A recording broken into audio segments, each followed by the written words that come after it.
Hello everyone, welcome back to my YouTube channel. Today we will discuss about Apgar scoring.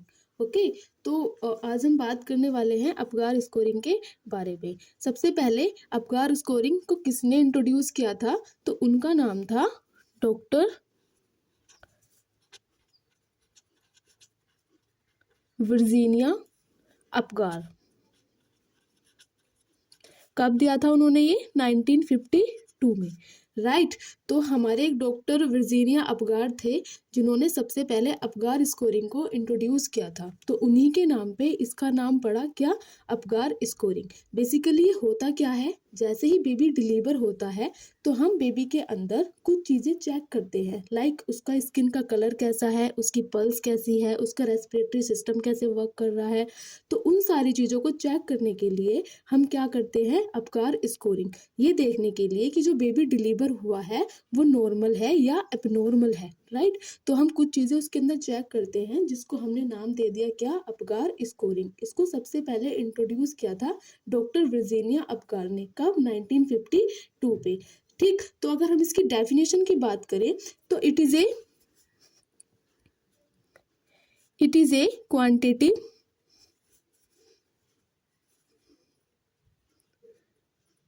quantitative method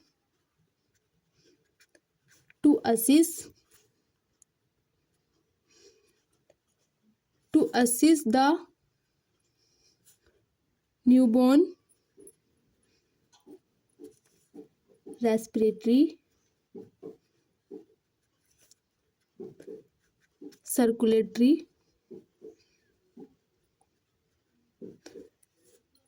and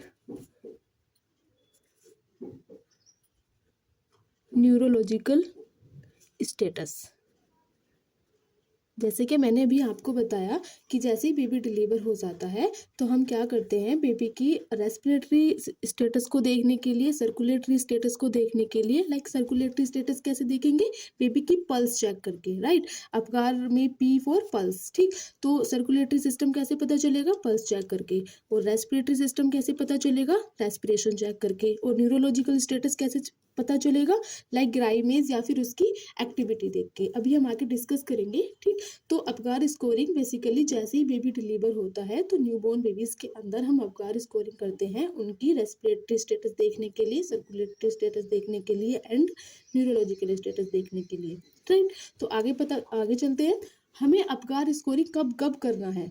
time for the Apgar. हमें कब कब Apgar scoring perform करना है? तो सबसे पहले eight 0 minute, मतलब just after the delivery.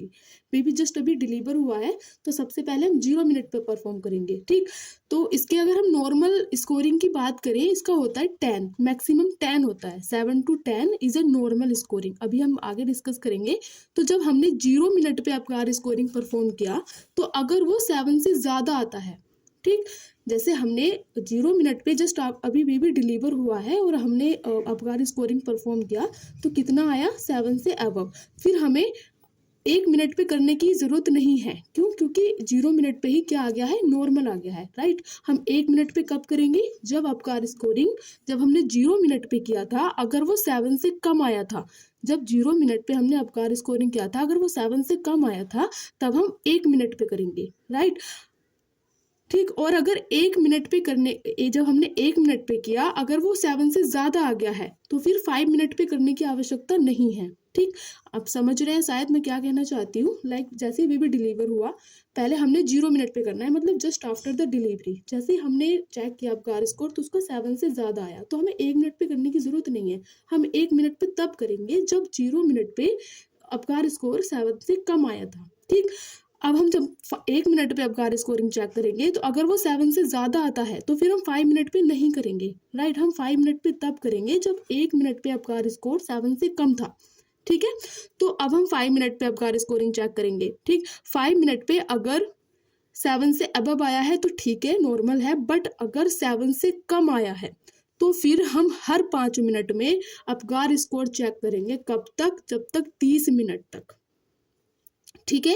Basically Apgar score 1 minute and 5 minute पे किया जाता है, मतलब बेबी डिलीवर होने के 1 मिनट के अंदर अंदर और 5 मिनट के अंदर अंदर एंड 0 मिनट पे, मतलब जस्ट आफ्टर द डिलीवरी। ठीक, तो अगर जैसे हमने 0 मिनट पे किया, तो अगर अपगार स्कोर 7 से ज़्यादा है तो 1 मिनट पे करने की ज़रूरत नहीं है। 1 मिनट पे हम तब करेंगे जब 0 मिनट पे 7 से कम आया था। ठीक, और अगर 1 मिनट पे करने पे 7 से ज़्यादा आ जाता है तो फिर 5 मिनट पे करने की ज़रूरत नहीं है। 5 मिनट पे जब करेंगे जब 1 मिनट पे 7 से कम था। ठीक, 5 मिनट पे भी अगर 7 से ज़्यादा आता है तो नॉर्मल है, बट 7 से कम आता है तो फिर एवरी 5 मिनट टिल 30 मिनट, मतलब हर 5 मिनट में करेंगे 30 मिनट तक।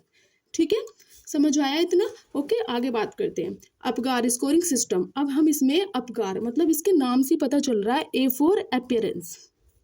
अपीयरेंस का मतलब है कि जैसे बेबी डिलीवर हुआ हमें उसकी स्किन को देखना है कि उसकी स्किन का कलर कैसा है, वो देखने में बच्चा कैसा दिख रहा है। ठीक, तो अगर उसकी स्किन बिल्कुल साइनोटिक या फिर पेल ओवर द बॉडी, मतलब जैसे बेबी डिलीवर हुआ हमने देखा कि बच्चे की जो स्किन है, अपीयरेंस मतलब जस्ट देख के पता करना, बच्चे की स्किन को देखना। ठीक है, तो स्किन कलर अगर बिल्कुल साइनोटिक है, मतलब ब्लू, साइनोटिक का मतलब होता है bluish colouration of the skin, blue, त्वचा का नीला पड़ जाना। ठीक, तो अगर वो साइनोटिक है पूरा बेबी तो कितने नंबर देंगे? 0 नंबर। ठीक है, और अगर बच्चे की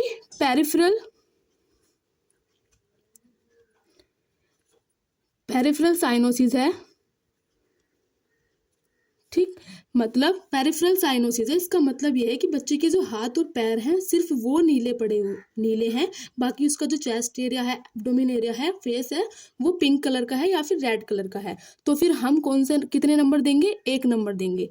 ठीक है, मतलब फिर पेरिफेरल का मतलब होता है हाथ और पैर, मतलब उसकी सिर्फ हाथ और पैर की त्वचा नीली है और बाकी उसका जो और बॉडी पार्ट है वो पिंक कलर का है या फिर रेड कलर का है। तो हम कितने नंबर देंगे? 1 नंबर देंगे। ठीक है, 2 कब देंगे? जब पूरा शरीर बच्चे का कैसा है? पिंक कलर का। राइट, आगे बात करते हैं पल्स। अगर बच्चे की पल्स बिल्कुल एब्सेंट है तो 0 नंबर देंगे, और अगर लेस देन 100 है, 100 से कम है तो 1 नंबर देंगे, और अगर 100 या फिर 140 के बीच में है तो हम 2 नंबर देंगे। नॉर्मल बच्चे की जो पल्स होती है न्यूबॉर्न बेबी की, वो होती है 140 to 160। ठीक है, मतलब 100 से अबव है तो 2 नंबर देंगे। ठीक है, अब बात आती है ग्राइमेज की। ठीक, अगर नो रेस्पॉन्स, बच्चा बिल्कुल रेस्पॉन्स ही नहीं कर रहा, no response to stimulus, basically grimace में हम रिफ्लेक्सिस चेक करते हैं। रिफ्लेक्सिस का मतलब होता है कि जब हम बेबी को कोई एक्सटर्नल स्टिमुलाई प्रोवाइड करते हैं तो बेबी किस तरीके का रेस्पॉन्स करता है। फॉर एग्जांपल, हमने उसको पैर पे, सोल पे टच किया, बहुत जोर से किक किया उसको, ठीक है, तो बेबी क्राई करेगा, या फिर अपने पैर को एक्सटेंड करने की कोशिश करेगा या फ्लेक्स करने की कोशिश करेगा, है ना। तो उसको बोलते हैं रिफ्लेक्सिस, मतलब how the baby response towards any external stimuli, मतलब जब हम बाहर से बच्चे को टच करते हैं या फिर उसको कुछ भी बाहर से एक्सटर्नल स्टिमुलाई प्रोवाइड करते हैं तो बेबी कैसा रेस्पॉन्स करता है, उसको बोलते हैं रिफ्लेक्सिस, उसको या फिर ग्राइमेज बोलते हैं। ठीक, तो अगर बिल्कुल रेस्पॉन्स ही नहीं कर रहा, मान लो बेबी के पैर पे टच किया, किक किया हमने बहुत जोर से, तो अगर बिल्कुल no response, then we will give 0 number. Okay, 1 number कब देंगे?